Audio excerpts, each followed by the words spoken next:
காதொளிரும் குண்டலமும் கைக்கு வளையாவதை மெல்லிடையில் மேகலையும் சிலம்பார் என்ப போதொளிர் பூந்தாமரை பொன்முடி சூடாமணியும் பொறியச் சூடி நீதியொலிர் செங்கோலாய் திருக்குறளை தாங்குதமிழ் வீடுவாழ்க என தமிழை வணங்கி எனது முனையப்பட்ட வாய்மொழி தேர்வின் சுருக்கத்தை உங்கள் முன் சமர்ப்பிக்கின்றேன். முதலாவதாக எனது வாய்மொழி தேர்விற்கு வருகை தந்துள்ள புறத் தேர்வாளர் ஐயா அவர்களையும் ஆய்வு நெறியாளராகவும் இப்பள்ளியின் முதல்வராகவும் இருக்கின்ற ஐயா அவர்களையும் வணங்கி என் வாய்மொழி தேர்வு வருகை தந்துள்ள பேராசிரியர் பெருமக்களையும் ஆய்வு மாணவர்களையும் பள்ளி ஆசிரியர்களையும் உறவினர்களையும் வருக என வரவேற்று எனது ஆய்வு சுருக்கத்தை இங்கு சமர்ப்பிக்கின்றேன்.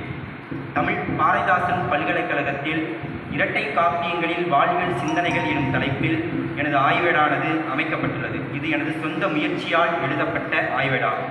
இந்த ஆய்வேடானது சிந்தனைகள் என்ற பொருளானது பண்டைய இலக்கியங்கள் காணலாகும் நன்னெறிகள், வாழ்வியல் விழுமியங்கள், பண்பாட்டு கூறுகள், சிந்தனைகள் என்ற பொருளில் எடுத்தாளப்பட்டுள்ளது.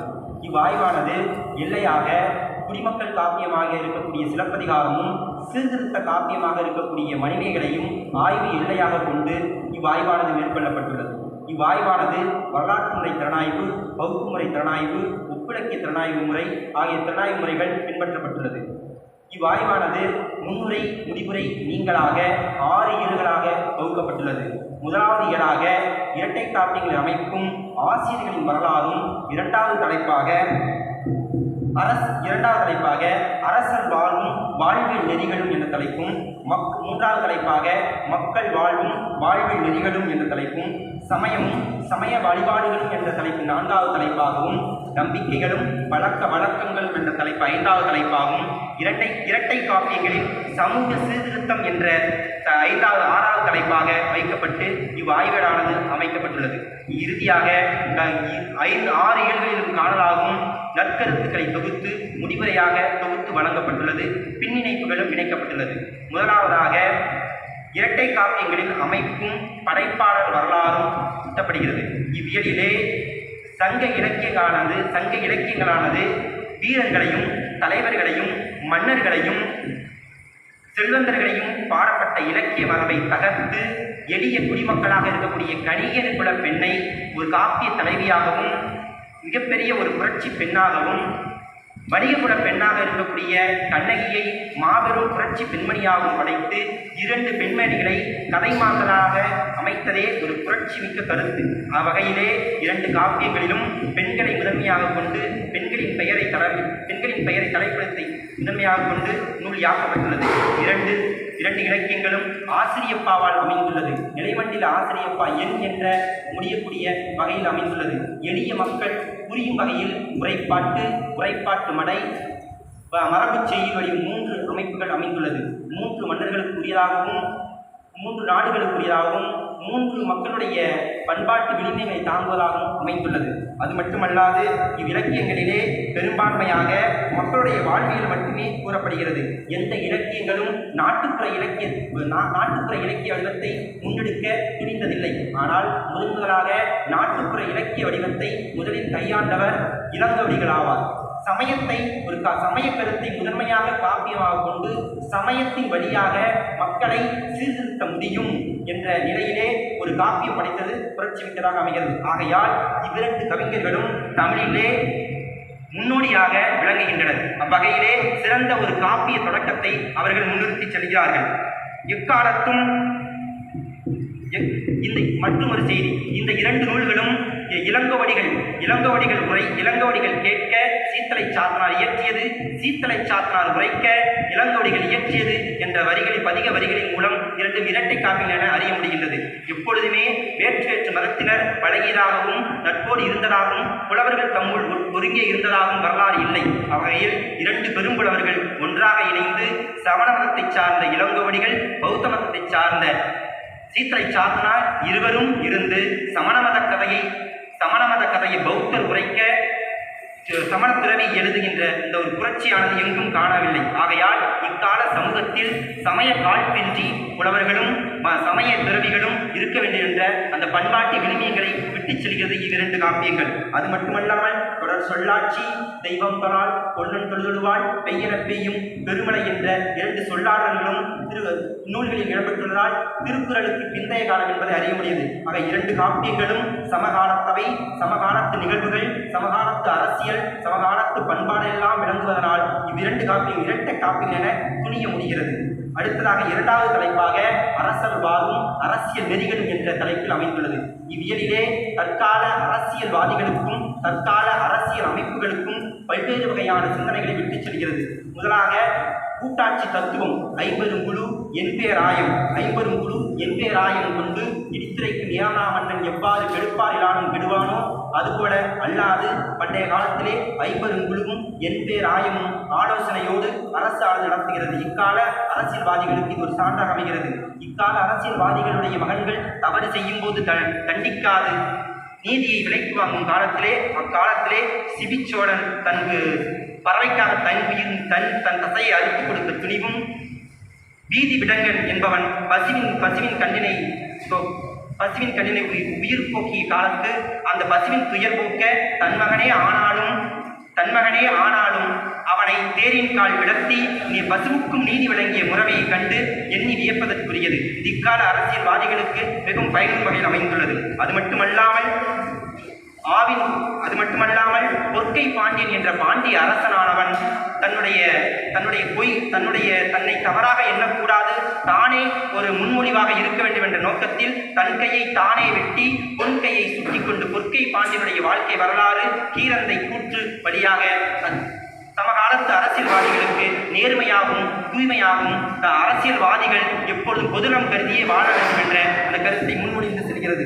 அது மட்டுமல்லாமல் அண்மைகளை காலத்தில் உள்ள மன்னர்கள் ஒரு மாவன் கிள்ளி என்ற சோழ மன்னனானவன் தன்னுடைய மகன் காஞ்சனையை துறந்து சென்று காஞ்சனால் கொலை செய்யப்பட்டான் என்ற காயசண்டையை துறந்து சென்று காஞ்சனால் கொல்லப்பட்ட செய்தி அறிந்து அந்த தண்டனையை வழங்காது தன் மகன் பெண்ணை காமுக நோக்கியதற்கான தண்டனை வழங்கியதை கண்டு தவறு இல்லை என்று சரியென உணர்ந்து கொண்டு அதை தானே திருத்திய எண்ணம் கண்டு வியப்படைகிறது. ஆகையால் தன் மகனே ஆயினும் தவறு இணைத்தான் என்றால் நீதி தப்பக்கூடாது என்ற அரசியல் நீதி இங்கு புலப்படுகின்றது. அது மட்டுமல்லாமல் எண்ணற்ற இடங்களிலே அரசியல் நெறிகளை அரசியல் சிந்தனைகளை விட்டுச் செல்கிறது. அடுத்த 3வது தலைப்பாக மக்கள் வாழும் வாழ்வியல் நெறிகளும். தற்காலத்து தொழில்முறை காலத்திலே இருக்கக்கூடிய நாம் அக்காலத்திலே இயற்கை சார்ந்த தற்சார்பு கொள்கை, தற்சார்பு சார்ந்த வாழ்வியல் முறைகள், உழைப்பால் பெற்ற ஊதியத்தையே முதலாக கொண்டு வாழ்கின்ற பண்பு, பண்ட மாற்று முறை, எப்போதும் தொழிலுக்கு ஆசைப்படாத எண்ணம், அதை கொண்டு வாழ்ந்த மக்கள்கள் எப்பொழுதும் திணைகளை சார்ந்த திணை வாழ்வியல் சார்ந்த குறிஞ்சி, முல்லை, மருதம், நெய்தல் அவ்வளவுக்குரிய தொழில்களை செய்து பண்பாடு மாறாது வாழ்ந்து வந்துள்ளது. இந்திர விழா பல்வகையான விழாக்களை கொண்டு நடத்தி பண்பாட்டு பதிவுகளையும் பண்பாட்டு பகிர்மானங்களையும் கொண்டுள்ளனர். ஆகையால் காலத்து மக்கள் என்றுமே பண்பாட்டு கூறுகளை தாங்கி எப்பொழுது மக்களோடு மக்களாக வாழ்ந்து வந்துள்ளனர். அது மட்டுமல்லாமல் பரத்தையர் குல பெண் தாழ்ந்திருந்தாலும் பரத்தையர் குல பெண்ணை உயர்த்தி நிறுத்த வேண்டும் சமூக சீர்திருத்தத்தை கொண்டு பரத்தையர் வாழ்வுகளை கடிந்துரைத்து பரத்தையர் குலம் மேம்பட வேண்டும் என்ற கருத்துக்களையும் சொல்லப்பட்டுள்ளது. அது மட்டுமல்லாமல் மாதரி என்னும் ஆயர்குல பெண்ணானவள் அக்காலத்திலே துணிவும் நேர்மையும் வாய்ந்த பெண்ணாக வாழ்ந்திருக்கின்றாள். அவள் ஆயர்குலத்திற்கே தலை சிறந்த பெண்ணாகவும் விளங்குகின்றாள். மக்களுக்கு முன்னோடியாகவும் திகழ்கின்றாள். அவளை நோக்கி கவுந்தடிகள் நீதான் சிறந்தவள், பொய்யில்லாதவள், சிறந்தவள் என்று அடைக்கலப்படுத்தும் பொழுது அடைக்கல நெறியை கொடுத்த அடைக்கலத்தை கொடுத்த அந்த கண்ணகியோட குடும்பம் துன்பத்தில் தாளாது இருக்கின்றதே, நமக்கு அடைக்கலம் வந்த கோவலன் இறந்தானே என்று வருந்தி அதை துயர் தாங்காது தன்மையில் நீத்தாள் என்றால் அடைக்கல சிந்தனை எந்த அளவுக்கு இருக்கின்றது என்று அறிய முடிகிறது. ஆகையால் அன்றைய காலத்து மக்களானவர்கள் துறவிலும் அடைக்கல் நெறியிலும் விருந்தோம்பல் பண்பிலும் சிறந்து விளங்கியது என்பது அறிய முடியாது. ஆகையால் பண்டைய காலத்து மக்கள் வாழ்வு நெறிகளும் தற்கால சமூகத்திற்கு என்றும் பறைசாற்றுகின்ற அன்பையும் பண்பையும் விட்டுச் செல்கிறது. இணையே ஆடவருக்குயிர் ஆடவர் மகளிருக்குயிர் என்ற அந்த நெறியோடு வாழ்ந்து வந்தமை கண்டு வியப்புரியது.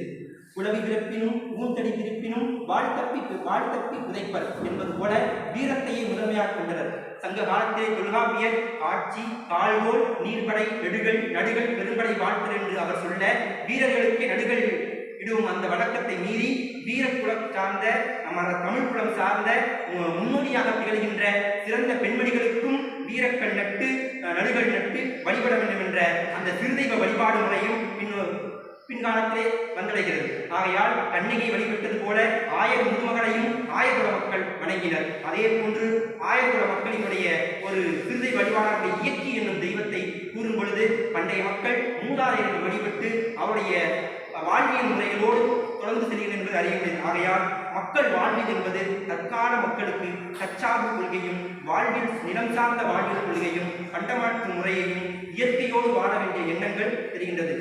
குளத்தில் நீராடல், கடலில் நீராடுதல், மரங்களை வணங்குதல் போன்ற கருத்துக்களால் இயற்கையை பாதுகாக்க வேண்டும், இயற்கை சமநிலையை பாதுகாக்க வேண்டும் என்ற கருத்து புலப்படுகின்றது. ஆகையால் மக்கள் வாழ்வு நெறிகளை சொல்லுகின்ற இரட்டை காப்பியங்கள் உண்மைதான் என்பது முற்றிலும் உணர முடிகின்றது. நான்காவது தலைப்பாக சமயம், சமய வழிபாடுகள். தற்காலத்திலே சமயம் என்பது மதம் என்பது ஒரு மதத்தை உயர்த்துவதற்காக பிற மதத்தை தாழ்த்துவதும் ஒரு மதத்தில் உள்ள உயர்ந்தோர் மற்ற மதத்தினை துன்புறுத்துவதும் கண்டு எண்ணற்ற சீர்கேடுகள் அடைவது. ஆனால் அக்காலத்திலே சமயமும் சமய வழிபாடுகளும் எதற்காக முன்னெடுத்து சென்றதென்றால் இயற்கை வளம் திங்களை போற்றுதும் ஞாயிறு போற்றுதும் மாமலை போற்றுதும் என்ற இயற்கை வழிபாடுகளை முன்னிறுத்தி செல்கின்றனர். எப்பொழுதுமே இளம் சார்ந்த குறிஞ்சி, முல்லை, மருதம், நெய்தல், பாலை என்ற அந்த பகுதியிலே குன்றப்புறவையில் முருகப்பெருமானை வணங்கி மலைநில தெய்வத்தை வணங்கி சென்றார்கள்.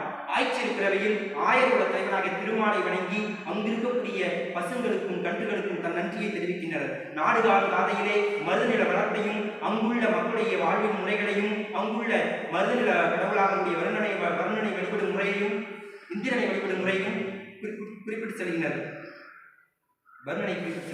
அடுத்ததாக பாலைநில தெய்வமாக இருக்கக்கூடிய கொற்றவையை வேட்டுவரிகள் புகழ்ந்து செல்கின்றனர். வேட்டுவரிகளில் அந்த பாலைநில மக்களாக இருக்கக்கூடிய அவருடைய தொழில்முறை சார்ந்தது, அவருடைய பண்பாட்டு ஒழுக்கங்கள் விருதியாக செல்கின்றது. ஆகையால் பல்வேறுவான இளம் சார்ந்த வலியுறுத்த கருத்துக்கள் இடம்பெறுகின்றது. நம்பிக்கையை பழக்க வழக்கங்கள்.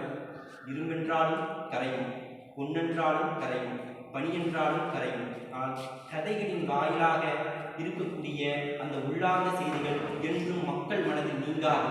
ஆகையால் கதைகளின் வழியாக வழிந்தோடுகின்ற நம்பிக்கைகள், சடங்குகள் மக்களை வழிநடத்துவதாகவே அமைகின்றது. ஆகையால் இறப்பிற்கு பின்பு வருவது அறம் என்ற அந்த நம்பிக்கையானது வாழும் காலத்திலே தவறு செய்யக்கூடாது என்பதனை வலியுறுத்துகின்றது. ஊழ்வினை ஊட்டும் என்ற அந்த சிந்தனையின் மூலம் இக்காலத்திலே தவறு செய்தால் பிற்காலத்தே நம்மையும் நம் பிள்ளைகளையும் சேரும் என்ற அந்த அச்ச உணர்வு இருப்பதனால் இந்த நம்பிக்கையினால் மக்கள் தவறு செய்ய துணிவதில்லை. அறம் செய்தால் அல்லவை செய்தார்க்கு அறம் கூற்றாகும், தீயன செய்வதற்கு அறமே எவனாக ஆகும், மனசாட்சியை உள்ளுறுத்தும். இந்த கருத்தினாலும் நம்பிக்கையினாலும் யாரும் எந்த தவறும் செய்யாது வாழ்ந்தனர். மதுரை மாநகரிலே பூம்புகார் நகரிலே இருக்கக்கூடிய தெய்வங்கள் நல்லோர்கள் யார் வேண்டினாலும் எல்லாம் நடக்கும் என்ற நம்பிக்கை இருந்ததனால் யாரும் எந்த தவறும் நல்லோர்களுக்கு செய்யாது வாழ்ந்தனர். ஆக நம்பிக்கைகள் எவ்வாறு மூட நம்பிக்கையிலிருந்து வெறுத்து ஒழியாமல் சில நம்பிக்கைகள் நற்கருத்துக்களையும் மக்களை வலுப்படுத்தும் நோக்கிலும் நல்வழிப்படுத்தும் நோக்கிலும் அமைந்துள்ளதால் நம்பிக்கைகள் என்றும் மூட நம்பிக்கைகள் வேறு இருக்கக்கூடாது. தெய்வ நம்பிக்கைகள் இருப்பதனால் சிற்சில தவறுகள் ஏற்படினும் பெரும்பான்மையாக மக்கள் பய உணர்வினால் அச்ச உணர்வினால் தவறு செய்ய துணிவதில்லை. ஆகையால் நாம் அனைவரும் நம்பிக்கையாளருடைய பல பண்பாட்டு கூறுகளை நாம் பின்தொடர்ந்து செல்லவே வேண்டும். தொல்காப்பிய காலத்திலே வீரர்களுக்கு நடுவில் விடுவது போல தெய்வங்களை ஊரின் நடுவே வைத்து வழிபடும் பொழுது அவரவர் தன்னுடைய உண்மை நிலைக்கு புறம்பாக வாழக்கூடாது என்ற சத்தியத்தை மேற்கொண்டுள்ளனர். ஆகையால் எப்பொழுதுமே நம்பிக்கைகள் மூட நம்பிக்கைகள் என்று பார்க்காமல் அந்நம்பிக்கைகளால் நமக்கு விளையக்கூடிய நன்மை அதிகம்தான் என்பதனை நாம் உணர்ந்து செயல்படும். நன்மையின் உள்ள ஆர்வத்தினாலும் தீமையின் உள்ள அச்சத்தாலும் நம்பிக்கை எப்போதும் வலுவிற்றிருக்கின்றன. நம்பிக்கைகள் தான் நம்மை வழிநடத்தி செல்கின்றன. ஆகையால் மனசாட்சி என்ற நம்பிக்கை தான் இலக்கியங்களில் காப்பியங்கள் வேரோடி கிடைக்கின்றது. ஆகையால் அந்த நம்பிக்கைகளையும் அந்த பழக்க வழக்கங்களையும் நாம் பின்தொடர்ந்து செல்ல வேண்டும். இரட்டை காப்பியங்களில் சமூக சீர்திருத்தம். அரசியல் பிழைத்தோருக்கு அறம் கூற்றாகும், உரைசால் பத்னியை உயர்ந்தோர் ஏற்றுவர், ஊழ்வினை ஊட்டும் என்ற 3 உண்மைகளால் காப்பியம் வழிநடந்து செல்கிறது. இந்த 3 உண்மைகளால் அரசியலில் தவறு செய்பவர்களுக்கு தண்டனை அறமே யமனே கூற்றாக வந்து அளிப்பான், தன் வாழ்வு அழியும் என்ற உண்மை உணர்கின்றான். உரைசால் கத்தினை உயர்ந்தோர் ஏற்பர். கற்பில் சிறந்தவர்கள் உண்மையாக நேர்மையாக வாழ்வர்களுக்கு என்றும் உயர்வும் சிறப்பும் கிடைக்கும் என்ற நம்பிக்கை இருந்ததனால் பெண்களும் ஆண்களும் கற்பில் பொதுவாக இருந்து நல்வழியிலே வாழ்ந்து வந்தனர். ஊழ்வினை ஊர்த்து வந்து ஊட்டும், எப்பொழுதும் நல்வினையே செய்ய வேண்டும், தீவினையை நாடாக இருக்க வேண்டும் என்ற நம்பிக்கை இருந்ததனால் மக்கள் சமூகத்தில் சீர்திருத்தத்தோடு சமூகத்தில் நல்வழியோடு வாழ்ந்து வந்தனர். இளமையும் இல்லா யாக்கையும் இல்லா வளவிய வாழ்ந்தோரின் செல்வமும் இல்லா மிக்க அறமே விழுத்துணையாகும் என்ற நம்பிக்கை இருந்ததனால் இளமையும் அழியும், இந்த உடலும் அழியும், வளவிய வாழ்பொருள் செல்வங்கள் அனைத்தும் அழியும், ஆனால் நம்மை திறந்து வரக்கூடியது அறமே என்ற அந்த ஒரு சிந்தனை இருந்ததனால் மக்கள் நல்வழியிலே வாழ்ந்து வந்தனர். ஆகையால் இப்பொழுதுமே அந்த சீர்திருத்த கருத்தை முன்மொழிந்து செல்கிறது. மண்கிணி ஞானத்து வாழ்வோருக்கெல்லாம் எது அடிப்படை என்றால் உணவு, உடை, உறையும், இந்த மூன்றினை தார மந்திரமாக கொண்டு மனிதர்களை காப்பியம் படைக்கப்பட்டுள்ளது. அவையால் ஒருவன் உணவு கிடைத்தால் தவறு செய்ய மாட்டான், உணவு பாதுகாப்பு கிடைத்தால் தவறு செய்ய மாட்டான், இருக்க இடம் இருந்தால் தவறு செய்ய மாட்டான். சார்புள்ளோருக்கு உருவடை எளிது. யாரெல்லாம் குடும்பத்தை சார்ந்து வாழ்கிறார்களோ அவர்கள் மற்றவருக்கு தவறு செய்ய அஞ்சுவார்கள். ஏனென்றால் மானம் அந்த பெருமை என்ற உணவு இருக்கும். ஆகையால் உணவு, உண்டி, உடை, உறையும் யாருக்கெல்லாம் தண்ணீரால் சுயதேவைகள் நிவர்த்தி ஆகிறதோ அவர்கள் எப்பொழுதும் தவறு செய்வதில்லை. ஆகையால் இதனை நிறைவு செய்வதே காப்பியத்தின் நோக்கமாக இருக்க வேண்டும். அதை நிறைவேற்றும் போக்கில் தான் இந்த காப்பியமானது மணிமேகலை காப்பியமானது படைக்கப்பட்டுள்ளது. அறம் எனப்படுவது யாது என கேட்பின் மறவாது கேள் இது கேள் மண்ணுயிர்க்கெல்லாம் உண்டியும் உடையும் உறையும் என்ற 3 கருத்துக்கள் வழிந்தோடி காப்பியம் முழுவதும் செல்கிறது. ஆகையால் ஒரு சமூகத்தை ஒரு நாட்டை வழிநடத்த வேண்டுமென்றால் உணவு, உடை, உறையும் இது 3ம் இருக்க வேண்டும். ஆகையால் இதை நிவர்த்தி செய்வதை காப்பியத்தின் நோக்கமாக கருதப்படுகின்றது. பல்வேறு இடங்களில் பல்வேறு சீர்திருத்த கருத்துக்கள் இருந்தாலும் முக்கியமாக பசியொழிப்பு பேசப்படுகிறது. சமூகத்தில் ஒருவன் தவறு செய்ய தொடங்குகின்றான் என்றால் அவனுக்கு அடிப்படை தேவையாகக்கூடிய மாஸ்லோவின் படிநிலை தேவை சொல்லக்கூடிய உடலியல் தேவையாகக்கூடிய உணவுதான் தவறு செய்ய அவனை தூண்டுகின்றது. உணவானது அவனுக்கு அடிப்படை தேவை கிடைத்துவிட்டால் தவறு செய்வது கண்டிப்பாக இருக்காது. ஆகையால் சமூகத்தில் வறுமை நீக்க வேண்டும், பசி தீர்க்க வேண்டும், மக்களை நல்வழிப்படுத்த வேண்டும் என்றால் முதலில் பசிப்பினை தீர்க்க வேண்டும். அதனால்தான் அமுதத்திரவி என்னும் அச்சய பாத்திரத்தை விழவிட்டார் காப்பியம் முழுமையும் இளங்கோவடிகள் சித்தலை சாத்தனார். பரத்தை ஒழிப்பு மிகுதியாக பேசுகிறது. பரத்தையை பல இடங்களில் இழிவாக பேசினாலும் பரத்தையர்கள் வாழி முன்னேற வேண்டும் என்பதற்காக நோக்கில் பரத்தை குலத்தை சார்ந்தவளை காப்பிய தலைவியாக்கி பரத்தை குலத்தை சார்ந்தவள் துறவியாக கூடாது என்ற சூழ்நிலையை உடைத்தெறிந்து பரத்தை குலத்தை சார்ந்தவள் மிகப்பெரிய ஒரு துறவியாக வாழ்ந்து 3 நாடுகளுக்கும் வழிநடத்தக்கூடிய பெண்ணாக காப்பிய தலைவி படைக்கப்படுகிறார். மாதவியானவள் கணியத்தில் பிறந்தாலும் தன் பிள்ளையை கண்ணகி எப்பொழுதும் கண்ணகியின் மகள் என்றே உரைக்கின்றார், கோவலின் மகள் என்றே உரைக்கின்றார். இந்த கருத்தின் மூலம் தன்னுடைய குலப்பெருமையை நாட்ட முனைகின்றார். கணிகர் குலமாக இருந்தாலும் தன் குடும்ப பெருமையை காக்கின்ற எண்ணம் உருவாகியது. ஆகையால் பசி ஒழிக்க வேண்டும், பரத்தை கூட மேம்படுத்த வேண்டும் என்ற எண்ணம் உருவாகின்றது. ஒரு மனிதன் ஒரு சமூகத்திலே தவறு செய்கிறார்கள் முக்கிய காரணம் கள்ளுண்ணுதல், மது அருந்துதல். மது அருந்தக்கூடாது.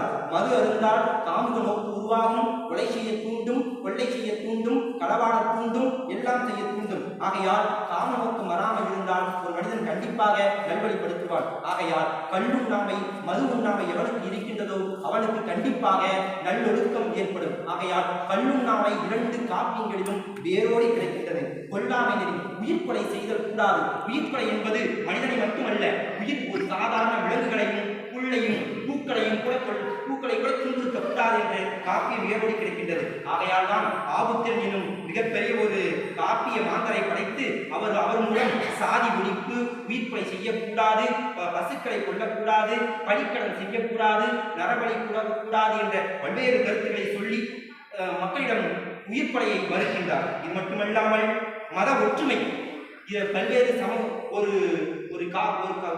ஒரு புலவனானவன் தன் சமயம் சார்ந்தே கவிதை படைக்கும் எப்போதும் எண்ணம் இருக்கும். அவன் கிறிஸ்தவ சமயத்தை சார்ந்தவன் என்றால் கிறிஸ்தவ சமயத்துடைய கருத்தை மட்டும்தான் பரப்புவான். ஆனால் எப்பொழுதும் மனிதர்களை காப்பிய ஆசிரியர் சித்தலை சாத்தனார் சமண மதத்தையும் கூறுகின்றார், வைதிக மதத்தையும் வைதிகத்தையும் கூறுகின்றார், சைவத்தையும் கூறுகின்றார், வைணவத்தையும் கூறுகின்றார், சிறுதெய்வங்களையும் கூறுகின்றார். ஆகையால் இத்தகைய பல்வேறு மத கருத்துக்களையும் தன் இலக்கியங்களில் படைப்பதால் மத ஒற்றுமை அக்காலத்தில் சிறந்து விளங்கிற்று. அது மட்டுமல்லாமல் சமண மதம் சார்ந்த துறவி ஒரு பௌத்த மதத்தவையோடு சார்ந்து அவருடைய கருத்துக்களை பின்பற்றி அவர் சொல்லுகின்ற கருத்தை தற்கால சமூகத்துக்கு ஏற்ற வகையிலே மத ஒற்றுமையோடு கருத்தை படைந்துள்ளார். ஆகையால் சமய சமரச சன்மார்க்கமும் சமய பொறையும் மிகுந்து காணப்படுகின்றது. அது மட்டுமில்லாமல் அடைக்கல நெறி தீயவரே ஆயினும் நமக்கு அடைக்கலம் தேடி வந்தாராயும் அவரை காப்பதன் கடமை. அதை காக்க தவறினால் நாம் இறப்பதை மேலென்று நினைத்த ஆயரோட மடந்தை அவன் மூலம் அடைக்கல் நெறி வெளிப்படுகிறது. அது மட்டுமில்லாமல் சங்க காலத்திலே கணவன் இறந்தால் தானும் இறக்க வேண்டும், உடன்கட்டை ஏற வேண்டும் என்ற வழக்கத்தை மீறி முதலாக சதி ஒழிப்பு பேசியவர் இளங்கோவடிகளும் சீற்றை சாத்தனாரும். இளங்கோவடிகள் சதி ஒழிப்பை நீக்கி காப்பிய மாந்தராகுடைய கண்ணகி தான் கணவன் இறந்ததோடு தான் இறக்கக்கூடாது, அதற்கான காரணத்தை அறிந்து அந்த காரணத்துக்கான தண்டனையை வழங்கி அதற்கான விழிப்புணர்வு ஏற்படுத்தி அரசியலிலே பல மாற்றங்களை செய்து அரசியல் பிழை செய்தோருக்கு அறத்தை கூட்டுவனாக நிறுத்தி அதில் கோபத்திலும் ஒரு நிதானம் இருந்தது. கோபப்பட்டால் எல்லாம் தவறுகள் செய்யும். ஆனால் கோபத்தின் ஒரு நிதானம், யாரெல்லாம் அழிய வேண்டும், யாரெல்லாம் அழியக்கூடாது இடத்திலே அது ஒரு நிதானம் இருந்தது. பசு, அறவோர், பத்திரி பெண்டு, மூத்தோர், கூன், குடிசெவிடு இவரையெல்லாம் நீங்க மற்றவர்களெல்லாம் தண்டிக்கப்பட வேண்டும் என்ற அந்த நிதானம் இருந்தது. போதே சினத்திலும் ஒரு நிதானம் இருந்தது. அது மட்டுமில்லாமல் களவாக வேண்டும். பொற்கொள்ளன் வாயிலாக ஒருவன் களவு செய்ததால் ஒரு ஆண்மகன் கொலை செய்யப்பட்டான், ஒரு குடும்பம் அழிந்தது, அதனால் ஒரு நாடே அழிந்தது. ஆகையால் களவாமை நெறிதான் ஒரு சமூகத்தை அளிக்கும் மிகப்பெரிய கேடு. அந்த கேடு நிகழாவண்ணம் பார்த்துக் கொள்ள வேண்டும். ஆகையால் களவாமை நெறி எப்பொழுதும் இருக்கக்கூடாது என்பதை காப்பியம் சொல்கிறது.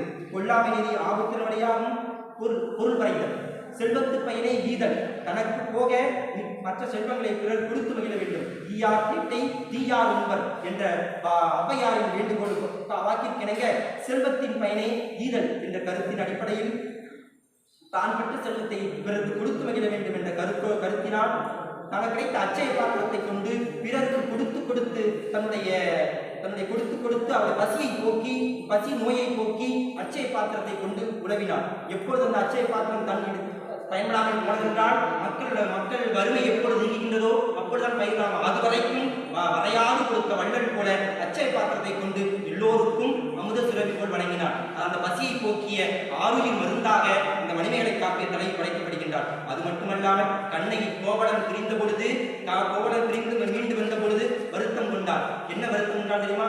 அறவோர் கழித்தலும் அந்தனர் கோம்பலும் துறவோர் கெதிரும் தொல்லதில் போடலும் இதெல்லாம் என்னை விட்டு நீங்கியதே, என் செல்வமெல்லாம் தீயாரிடம் சேர்ந்ததே என்று வருந்தினார். செல்வம் தீர்ந்ததற்கு வருவதில்லை, அறவோர் கழித்தல் பண்பு போயிடுத்து, அறம் சார்ந்தோருக்கு பொருள் வழங்கவில்லையே, உணவில்லாதவருக்கு உணவு வழங்கவில்லையே, துறவோருக்கு எதிர்த்து உணவளிக்க முடியவில்லை என்று வருந்தினால் ஒழிய கணவன் பிரிந்ததற்கு வருந்தவில்லை. இரண்டால் கொடுக்கக்கூடிய கொடைப்பண்பும் விருந்தமல் பண்பும் போனதே என்றுதான் வருந்தினார். ஆகையால் ரசிப்போக்கு வென்றவரை காக்க வேண்டும் என்ற நோக்க இலக்கியம் முழுவதும் 1000 பள்ளிக்கூடங்களை கட்டுங்கள், பல்வேறு சிறைச்சாலைகள் மூடப்படும் என்ற கருத்திற்கிணங்க சோழ நாட்டிலே சிறைகளை ஒழித்து அறக்கோட்டமாக்கி விருந்தோம்பும் பண்பை உருவாக்கி எங்கெல்லாம் தவறு செய்கிறார்களோ அவர்களுக்கு உணவும் அறங்களும் போதித்தால் சிறைச்சாலை மூடப்படும் என்ற சிறை ஒழிப்பு சிந்தனையை முன்னிறுத்தி நடத்தியவர் நம் மணிமேகலையார். இது மட்டுமல்லாமல் சிறைமுக காரணம் அடிப்படை ஒன்றுதான், பசி போக்க வேண்டும், மதுவை நீக்க வேண்டும், சிறைக்கோட்டத்தை அறக்கோட்டமாக்க வேண்டும். அது மட்டுமல்லாமல் சிறைக்கோட்டம் முழுவதும் அறக்கோட்டமாக அன்ன சாலையாக மாற்றி அறம் போதிக்கின்ற நிலையாக மாற்ற வேண்டும் என்ற எண்ணம் இருந்தது. அது மட்டுமல்லாமல் நிலையாமை தத்துவம், இளமையும் இல்லா யாக்கையும் இல்லா அழகிய வாழ்ந்தோறும் செல்வமும் இல்லா என்று செல்வத்தினுடைய நிலையான தத்துவத்தை வைத்து எப்பொழுதுமே செல்வத்தை தான் வைத்துக் பிறருக்கு கொடுக்க வேண்டும் என்ற எண்ணத்தை சொல்கிறார். அது மட்டுமல்லாமல் மல்லல்வா ஞானத்து வாழ்வின் நீங்கன் என்று யாரெல்லாம் உணவு கொடுத்து பிறருக்கு காக்கின்றார்களோ அவர்தான் உலகத்தில் வளையாத புகழுடையவராக இருப்பார் என்று கூறுகிறார். அது மட்டுமில்லாமல் தெய்வங்கள் பலவாயினும் சமயங்கள் பலவாயினும் மக்கள் பலவாயினும் சமயம் ஒன்று மக்கள் நல்வழிப்படுத்தக்கூடியவைதான், சமயத்தின் நோக்கம் மக்களை சீர்படுத்தக்கூடியதுதான் என்ற பல சீர்திருத்த கருத்துக்கள் மிகுதியாக காணப்படுவதால் இரட்டை காப்பின் சமூக சீர்திருத்தங்கள் மேலோங்கி இருப்பதை அறிய முடிகின்றது. இறுதியாக முடிவுரை, இந்த ஆய்வின் பயனாக இந்த ஆய்வுல நமக்கு கிடைக்கக்கூடிய சிந்தனைகள் என்னவெனில், காப்பிய காலத்தில் வீரயுக காவியங்கள் அல்லாது மக்கள் காவியமாகவும் குடிமக்கள் காப்பியமாகவும் மக்களுக்கு தேவையான கருத்தை முதலில் சொல்லக்கூடிய காப்பியமாகவும் சமயத்தின்படி மக்களை நல்வழிக்கக்கூடிய வாழ்வு சிந்தனை மிகுதியாகவும் உடைய ஒரே நூல் 2 நூல்கள் என்று சொன்னால் குடிமக்கள் காப்பியம் சிலப்பதிகாரமும் சீர்திருத்த காப்பியம் சமய காப்பியம் என்று சொல்லப்படுகின்ற மணிமேகலையும் என்பதே புரிய முடிகிறது. இவ்விரு புலவர்களும் தன்னுடைய வாழ்வியலும் படைப்பிலும் பல்வேறு சிந்தனைகளை விட்டுச் செல்கிறது. அதுமல்லாமல் அரசியல் நெறிகளும் நீதி நிர்வாக முறைகளையும் குறிச்செல்கிறது. மக்கள் வாழ்வியல் முறைகள் பண்பாட்டு விழுமியங்கள் இவற்றையெல்லாம் கூறினர். அது மட்டுமல்லாமல்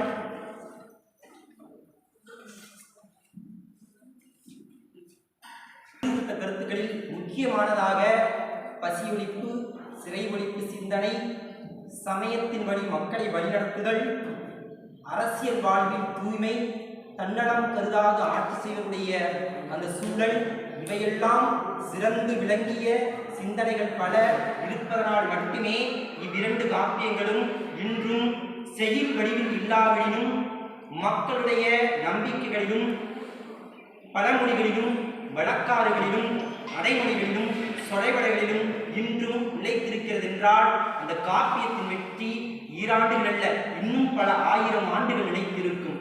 காரணம், படிக்காத பாமரனிடம் கண்ணகியின் வரலாறும் மணிமேகலையின் வரலாறும் அரசியல் வரலாறும் என்றும் நிலைத்து தாங்கும் கருத்துடைய நூல் எதன் என்றால் அது இரட்டை காப்பியங்களே. இரட்டை காப்பியங்களில்தான் மிகுதியாக வாழ்வியல் சிந்தனைகள் முதலாக மலிந்து கிடக்கின்றது என்பதை இவ்வாய்வின் முடிவுரையாக பரிந்துரைக்கின்றேன்.